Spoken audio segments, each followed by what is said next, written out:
नमस्कार, स्वागत है आप सभी का हिस्ट्री चैनल में। मैं रवि कुलरिया राजस्थान से। आज के इस वीडियो में हम बात करेंगे इन प्रश्नों के बारे में। और उससे पहले भी आपका एक मूल प्रश्न जो आप अक्सर मुझसे या किन्हीं अन्य टीचर्स से पूछते हैं कि हम कोचिंग करें या सेल्फ स्टडी। और उसके बाद में आपके कुछ इस प्रकार के प्रश्न होते हैं जो मैंने ऊपर लिखे हैं, कोचिंग या सेल्फ स्टडी। सबसे पहला प्रश्न आपके दिमाग में यही आता है जब आप किसी एग्जाम की तैयारी करने के लिए लगते हैं। और उसके बाद में इस प्रकार के प्रश्न मुझसे बहुत ज़्यादा विद्यार्थी कमेंट में भी पूछते हैं, फ़ोन करके भी पूछते हैं। तो कोचिंग या सेल्फ स्टडी में आपको, कोचिंग में आप ध्यान रखिए, दो प्रकार के विद्यार्थियों को मैं कोचिंग करने की सलाह देता हूं। एक तो जिनको टाइम नहीं मिल पाता है घर पे, जैसे कई प्रकार की गृहिणियां हैं, यदि वो घर पे रहती हैं तो ठीक तरीके से उनका शेड्यूल नहीं बन पाता। काम में भी हो सकता है घर वाले कहें कि आपको काम उतना नहीं करना है, लेकिन आप घर पे रहते हो तो आपको आपकी मजबूरियां इस प्रकार से हो जाती हैं कि आपको करना पड़ता है, या इस प्रकार की कोई और परिस्थितियां हैं कि आपका घर में ठीक तरीके से ध्यान नहीं बन पा रहा है। तो वैसी स्थिति में यदि आपकी आर्थिक स्थिति ठीक है तो आप कोचिंग करने के लिए, ऑफलाइन कोचिंग करने के लिए जा सकते हैं। ऑफलाइन कोचिंग की मैं बात कर रहा हूँ। दूसरी स्थिति है कि जिन विद्यार्थियों को अपना सब्जेक्ट समझने में दिक्कत आ रही हो, या और भी जैसे जीके के भी कुछ पार्ट हैं, जैसे राजस्थान की ज्योग्राफी है, और भी कोई भी आप किसी प्रकार का आपको समझने में प्रॉब्लम आ रही है और आप सोच रहे हैं कि टीचर्स जब पढ़ाते हैं तो मेरी अंडरस्टैंडिंग बहुत अच्छी होती है और उसके बाद में मैं पढ़ता हूं तो मुझे याद अच्छा होता है, तो वो विद्यार्थी कोचिंग कर सकते हैं। तो इसके लिए आप ऑफलाइन भी कोचिंग चुन सकते हैं और आप ऑनलाइन भी कोचिंग चुन सकते हैं। इस परिस्थिति में मैं कहूँगा कि आप ऑफलाइन कोचिंग की ओर जाइए।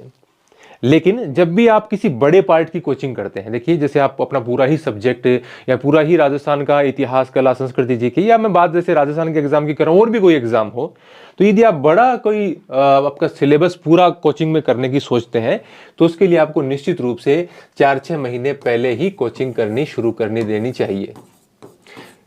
ये मिनिमम समय है, इससे कम समय के लिए तो आपको नहीं जाना चाहिए। 2-3 महीने एग्जाम की और आप कोचिंग करने के लिए जा रहे हैं कहीं पर, वो गलत है। या आप पूरे कोर्स का कोई कोचिंग करने की सोच रहे हैं तो वो गलत है, क्योंकि आपने देखा होगा कि आपके कोर्स पूरे नहीं हो पाते। आप ऑनलाइन भी करेंगे, मान लो रिकॉर्डेड भी कहीं पर है पहले से उपलब्ध सारा, तो भी आप उनको सबको देख नहीं पाएंगे, अपने नोट्स नहीं बना पाएंगे, और लास्ट में आप 2-3 बार रिवीजन नहीं करेंगे तो आपकी वो कोचिंग कोई काम नहीं आएगी। वैसी स्थिति में आप शॉर्ट कोचिंग कर सकते हैं कुछ पार्ट्स के लिए जो आपको टफ लगते हैं, या जिनका मटेरियल आपको ठीक नहीं लग रहा है, या आप सोच रहे हैं कि टीचर की सहायता से बेहतर हो पाएगा, या कहीं पर टेस्ट देना चाहते हैं, वो एक अलग प्रकार की बात है। नहीं आप पूरा ऐसा मतलब जैसे कहाँ कहीं पर आपको 200-400 क्लास लेनी पड़ रही है रिकॉर्डेड, या ऑफलाइन भी इस प्रकार का शेड्यूल है, तो वो आपको फिर नुकसान पहुंचाने वाला होगा। तो ये जो दूसरे प्रकार के विद्यार्थी हैं, ये ऑफलाइन भी कर सकते हैं, ऑनलाइन भी कर सकते हैं। बात है कि आपके पास समय पर्याप्त होना चाहिए। जैसे अभी बात करूं कि जैसे रीट मेंस का एग्जाम है राजस्थान में, तो रीट मेंस के एग्जाम के लिए अभी कोई ऑफलाइन कोचिंग के लिए जाता है, वो कोई, मुझे नहीं लगता कि, या तो उसको पहले ही जाना चाहिए था या उसको अब नहीं जाना चाहिए, उसको किताबों का ही सहारा लेना चाहिए। और मेरा ये मानना है कि आधे से अधिक विद्यार्थी जो सिलेक्शन लेते हैं वो होते हैं जो कि कोचिंग नहीं करते, मतलब बड़े स्तर पर नहीं करते, छोटी मोटी कोचिंग आजकल विद्यार्थी ले ही लेते हैं। कहीं पर ऑनलाइन का सिस्टम है ना, इसलिए मतलब वो थोड़ा बहुत कहीं ना कहीं कुछ ना कुछ दे देते हैं। हालांकि सभी नहीं करते, लेकिन फिर भी एक बड़ा पार्ट ऐसा है जो कहीं ना कहीं थोड़ा बहुत पार्ट तो जरूर कोचिंग से कर लेता है। लेकिन बड़े स्तर पर कोचिंग, पूरा सिलेबस कोचिंग का करने वाले 50% से भी बहुत कम विद्यार्थी होते हैं जिनका सिलेक्शन होता है, उनकी बात कर रहा हूं मैं। तो सेल्फ स्टडी से सिलेक्शन लेने वाले बहुत विद्यार्थी हैं। आप कितने भी जो आपके आसपास जो सरकारी नौकरी लगे हुए उनसे पूछ के देखिए, आपको बहुत सारे ऐसे मिल जाएंगे, ज्यादातर ऐसे मिलेंगे जिन्होंने सेल्फ स्टडी की है। तो ऐसा कोई भी फैक्ट नहीं है कि आपको ये लगे, यदि आपको किताबें ठीक से समझ आ रही हैं और आप सोच रहे हैं कि आपको याद हो रहा है, ठीक है, आप ओल्ड पेपर्स निकाल रहे हैं, आपका ठीक चल रहा है, तो आपको यदि समझ आ रहा है मैटर और आपके पास पर्याप्त सामग्री, यदि आपने अच्छी सामग्री चुन ली है, तो आपको कहीं कोई दिक्कत नहीं आती है। किसी की भी आपको कोचिंग वगैरह की लेने की आवश्यकता नहीं है। तो ये तो बात हो गई कोचिंग और सेल्फ स्टडी की। जिन विद्यार्थियों को घर में ठीक तरीके से आराम से वो पढ़ सकते हैं, कोई दिक्कत नहीं है, चीजें सारी समझ में आ रही हैं, तो फिर आपके यहां पहुंच जाते हैं। नहीं तो यदि आप कोचिंग में चले जाते हैं तो उसके बाद में बहुत ज़्यादा आपको इन चीज़ों के बारे में गाइडेंस की आवश्यकता नहीं रहती। कोचिंग वाली यदि आपकी अच्छी कोचिंग है तो वहाँ आपको ठीक गाइडेंस मिल जाती है, वहीं पर आपको किताबों के बारे में भी जानकारी मिल जाती है, आपको नोट्स के बारे में भी पता चल जाता है, आपकी टेस्ट सीरीज वगैरह भी वही हो जाती है, फिर वो सिस्टम दूसरा हो जाता है। अब मैं इन बिंदुओं पर आता हूँ। ऑथेंटिक बुक्स पढ़ें या गाइड्स पढ़ें, इन दोनों क्वेश्चन को साथ लेकर चलते हैं। ऑथेंटिक्स बुक्स में जैसे आप हिंदी ग्रंथ अकादमी की जो किताबें आती हैं उस प्रकार की किताबें पढ़ें, या ऐसे लेखक हैं जिनकी किताबों को प्रमाणिक माना जाता है वो किताबें पढ़ें, या हम गाइड्स पढ़ें। यदि आप एग्ज़ाम से काफ़ी पहले से तैयारी कर रहे हैं और एग्ज़ाम की मतलब तिथियां घोषित नहीं हुई हो और आगे लंबा समय पड़ा हो, तो आपको ऑथेंटिक्स बुक्स पढ़नी चाहिए। जैसे मैं राजस्थान में बात करूं तो आप हुकुमचंद जैन की पढ़े, कोई इतिहास में गोपीनाथ शर्मा की पढ़े, कोई सक्सेना की भूगोल पढ़े, इस प्रकार की किताबें आप पढ़ें। ज़्यादा प्रश्न वहीं से बनाए जाते हैं मोस्टली, लेकिन किसी एक ऑथेंटिक बुक से नहीं बनाए जाते। उसमें फिर ये दिक्कत आपको ये रहती है कि आपको कई प्रकार की बुक्स पढ़नी पड़ सकती हैं, लेकिन पर्याप्त एक आपकी समझ और एक फैक्ट भी बहुत अच्छे आपके ऑथेंटिक बुक से तैयार हो सकते हैं। लेकिन जब एग्जाम नज़दीक हो और पहले से आपकी पर्याप्त ऑथेंटिक बुक्स नहीं पढ़ी हुई हो, तो वैसी स्थिति में मैं हमेशा रिकमेंड करता हूँ कि आप गाइड्स की ओर जाइए। यदि आप अच्छे गाइड का चुनाव कर लेते हैं जिन्होंने कई ऑथेंटिक बुक्स से और मैटर लेकर आपको प्रोवाइड करवा दिया है, तो वैसी स्थिति में आपके लिए गाइड्स ज़्यादा उपयोगी होती हैं।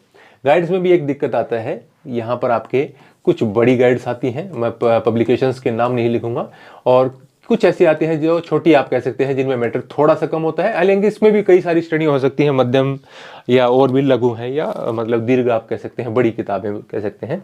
तो वो पूरा निर्भर करता है कि एक तो आपका एग्जाम कैसा है। कई आपने गाइड ऐसी देखी होंगी कि उसी पार्ट के लिए वो असिस्टेंट प्रोफेसर की भी वैसी ही गाइड निकालते हैं, वो स्कूल लेक्चरर की भी वैसी ही गाइड निकालते हैं, वो सेकंड ग्रेड की भी वैसी निकालते हैं, और रीट की भी वैसी ही वही सेम मैटर की निकालते हैं। तो ये कोई मतलब की बात नहीं है। आपके लिए इन एग्जाम में इनका स्तर बहुत अलग अलग है।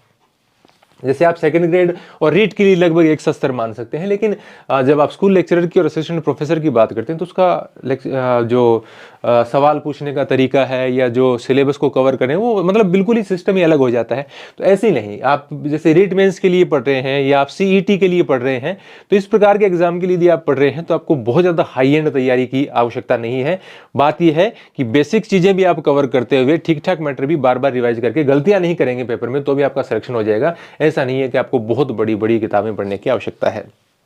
तो वो आपकी निर्भर करता है कि आप किस एग्जाम की तैयारी कर रहे हैं, उसके हिसाब से आप चलें। तो कोई जरूरी नहीं कि बहुत बड़ी गाइड आप खोल के देखिए। जब आपको ये लगता है कि इस गाइड को पढ़ने के बाद में मुझे याद ही नहीं रहेगा, या आप उसको 5-4 बार अच्छे तरीके से नहीं पढ़ पाएंगे, कई गाइड्स में मतलब इस प्रकार के आंकड़े और मतलब सारणियां बना के प्रस्तुत किए रहते हैं। अब लगता तो है कि इसमें से प्रश्न ज्यादा आएंगे, लेकिन वो याद ही नहीं हो पाते, तो वैसी गाइड के साथ नहीं जाना चाहिए।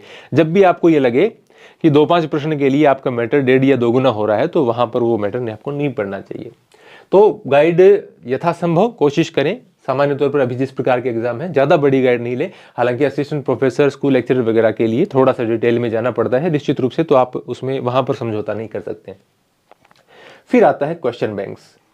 इसमें भी यदि आप कोचिंग नहीं भी करते हैं तो क्वेश्चन बैंक्स में 2 प्रकार के ऑप्शन हैं। जैसे टेस्ट सीरीज भी वगैरह भी चलती हैं ऑनलाइन, उसके बारे में हम बात करेंगे, और ऑफलाइन भी आपके मतलब किताबें भी आती हैं, पुराने प्रश्नों की भी आती हैं, वैसे भी क्वेश्चन बैंक्स आते हैं। तो ये एक अच्छी चीज है, यदि इसका आप अच्छे तरीके से उपयोग करें और आपको अच्छा कंटेंट चाहिए ऑनलाइन मिल जाओ, उसमें भी कोई बुराई नहीं है, और चाहिए आपको ऑफलाइन मिल जाओ।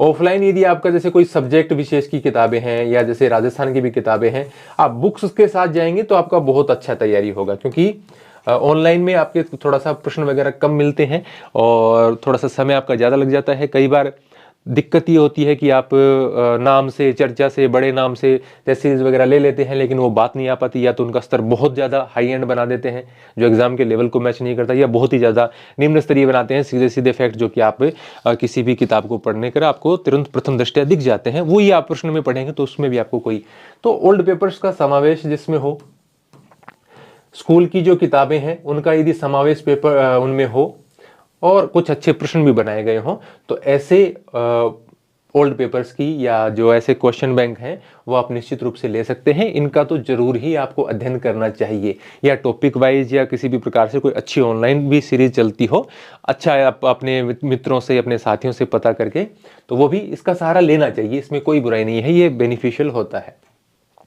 जैसे इसके साथ ये टेस्ट सीरीज आ गया आपका क्वेश्चन बैंक्स के साथ ही, तो ये दोनों यहाँ पर कवर हो रहे हैं। संभव हो तो किताब यदि आपको अच्छी मिल रही है तो किताब से तैयारी कीजिए, वो बेस्ट है। नहीं तो आप टेस्ट सीरीज में भी आप 2 प्रकार की हैं। एक तो आपकी आती है जैसे टॉपिक वाइज टेस्ट सीरीज, कि जैसे मैं राजस्थान की बात करूं तो राजस्थान का इतिहास, कला, संस्कृति, भूगोल, इस प्रकार की कोई आपकी टॉपिक वाइज टेस्ट सीरीज चल रही है, तो आप प्रत्येक टॉपिक में ये न मानते हुए कि भाई इसमें से किसी टेस्ट में पूरे प्रश्न आ जाएंगे, आप यदि शेड्यूल बनाना चाहते हैं, कोई शेड्यूल के साथ टेस्ट लेता हो अच्छे तरीके से, तो आप ये भी कर सकते हैं कि आप अपनी किताब से जो आपके क्वेश्चन बैंक है, टॉपिक वाइज क्वेश्चन बैंक मिल जाते हैं, उसके साथ भी या से आपने एक टॉपिक पढ़ा उसमें से फिर प्रश्न देखे, तो उनको आप लगातार, या से आप ऑनलाइन कहीं पर दे रहे हैं अच्छे प्रश्न, तो उनको आप यदि लगातार अभ्यास करते हैं तो आपको एक अंदाजा हो जाता है कि प्रश्न किस प्रकार से बन सकते हैं। यदि आपका अध्यापक अच्छा है, यदि आपका किताब का लेखक अच्छा है, तो आपको निश्चित रूप से पता चल जाएगा कि किस किस प्रकार के प्रश्न बन सकते हैं। मैं जो टॉपिक में पढ़ रहा हूं, मैं कौन सी बातें पढ़ रहा हूं, कौन सी मुझसे छूट रही हैं, किन पर मुझे और ध्यान देना चाहिए। तो एक एक्सपीरियंस आपका बन जाता है और आपका शेड्यूल भी बना रहता है उसके हिसाब से। और साथ में आप चाहे टेस्ट सीरीज लें, मैं किताबों को ज़्यादा प्रेफर करता हूँ, चाहे आप ऑनलाइन टेस्ट सीरीज लें। ऑफलाइन यदि आपके आसपास हो तो उसमें जैसे कि समय ज़्यादा लगता है, कोई बहुत ही अच्छा आपको लग रहा है कि कहीं रेस्पॉन्स मिल सकता है तो ही, नहीं तो ये आप ऑनलाइन को प्रेफर कीजिए, या फिर आप किताब से यदि करते हैं तो वो और भी अच्छी बात है। फिर उसके बाद में ये थोड़ा सा अलग है, मॉडल पेपर्स आते हैं लास्ट में, 10 model papers, 5 model papers, 15 model papers, ये ऑफलाइन में आते हैं और ऑनलाइन में आते हैं। इनमें जो बहुत सारे मैं ज़्यादातर देखता हूँ मॉडल पेपर्स की, जैसे कि आ गया रीट के लिए 10 model papers, 15 model papers, second grade के लिए 15 मॉडल पेपर्स। उसमें ज़्यादातर आपकी, मैं कई बार विद्यार्थियों को ये बोलता हूँ कि ये मॉडल पेपर आते हैं, TPMP, time pass model papers. ये मतलब एक ये है कि विद्यार्थी एग्जाम के समय मॉडल पेपर तो लेंगे ही, तो कुछ भी निकाल देते हैं, मतलब वही प्रश्न उठा के, बिल्कुल निम्न स्तरीय प्रश्न उठा के डाल देते हैं। उसको हल करने का कोई विशेष मतलब है नहीं, उसके पीछे आपको भागने की आवश्यकता नहीं है। आप उसमें यदि आपने लास्ट टाइम में यदि आपके 10 दिन भी खराब कर देते हैं तो वो आपके लिए कोई ज़्यादा अच्छा रिस्पॉन्स नहीं दे पाएंगे। उसकी बजाय आप अपने सारे टॉपिक्स को ही एक बार और पढ़ जाएं तो आपके लिए ज़्यादा अच्छा है। एक मैं टेस्ट सीरीज के बारे में ये बताना चाहता हूं कि जैसे आपका पूरा पेपर है, कोई भी मान लीजिए किसी भी एग्जाम का, मान लो आपका 250 अंक का कोई पेपर है, और उस पूरे पेपर के लिए आपके लिए मान लीजिए कि आपके 100 प्रश्न आते हैं या 125 प्रश्न आते हैं, उसके लिए कोई टेस्ट सीरीज है। जैसे बहुत ज़्यादा की जरूरत नहीं है कि आप 15 करें, 25 करें, कोई 2-5 टेस्ट सीरीज यदि आप ऐसे टेस्ट हों जो आपके एग्जाम के अनुरूप बना रखे हो किसी ने, और आप तय समय में, जैसे किसी का समय हो 2 घंटे, तो तय समय में आप उसको देने का प्रयास करें। उससे आपको 5-7 टेस्ट ज़्यादा भी दे सकते हैं, आपकी इच्छा है, आपके पास समय है कितना है, आपका रिवीजन अच्छे से हो चुका है तो आप ज़्यादा भी दे सकते हैं, उसमें कोई दिक्कत वाली बात नहीं है। वो तो फ्लेक्सिबिलिटी आपको रखनी चाहिए, ऐसा नहीं है कि जो मैं बोल रहा हूँ वही कोई पत्थर की लकीर है। तो उस प्रकार के टेस्ट से आपको क्या होगा कि आपको ये तो पता चल जाएगा कि आप निर्धारित समय में अपना पूरा कर पा रहे हैं कि नहीं कर पा रहे हैं। दूसरी बात, आपके नेगेटिव्स कितने निकल रहे हैं। आपने कुछ ऐसे प्रश्न अटेम्प्ट किए, 5-10 बार आप ऐसा करते हैं कि आपने ऐसे प्रश्न अटेम्प्ट किए जो प्रश्न आपको लग रहा था कि मतलब 50-50 है, या आपने रिस्क लिया, तो उसमें से आप अपना एनालाइज कीजिए कि भाई मैं कितने प्रश्नों पे रिस्क ले रहा हूँ, 50-50 वाले में कितना जा रहा है, मैं कितना ईमानदार हूँ। कि आपका नेगेटिव जितना कम से कम हो वो अच्छी बात है। लास्ट में बहुत सारे विद्यार्थी इसी बात से रह जाते हैं कि आधा नंबर कम रह गया, 1 रह गया, 2 कम रह गया, वो पूरा का पूरा खेल नेगेटिव का है। तो उस नेगेटिव से आपको बचना है। उस नेगेटिव से बचने का एक ही तरीका है कि आप थोड़ा अभ्यास करें पहले, और मतलब थोड़ा संयम बरतें कि कौन से प्रश्नों को हल करना है और कौन से को नहीं करना है। ऐसा भी नहीं है कि बिल्कुल ही जो आते हैं वही करेंगे और वो नहीं करेंगे, ऐसा भी नहीं चलता। आपको एक कैलकुलेटेड रिस्क आपको जरूर लेनी चाहिए। वो रिस्क कितनी है, 50-50 हमेशा बात करते हैं। यदि आपको 2 ऑप्शन में कंफ्यूजन है तो आपको रिस्क ले ही लेनी चाहिए उस मामलों में। तो आपको ये आपका जो बुक्स के साथ में जो बता रहा हूँ, टेस्ट आप जो देते हैं इससे फ़ायदा होता है, लेकिन आपको टेस्ट बहुत ज़्यादा नहीं देने चाहिए। और कई बार क्या होता है, जैसे आपने मान लीजिए कि किसी भी फर्ज कीजिए कि 199 रुपए की आपने कोई टेस्ट सीरीज खरीद ली, 5 टेस्ट आपको कोई दे रहा है, मान लीजिए आपने ले लिया।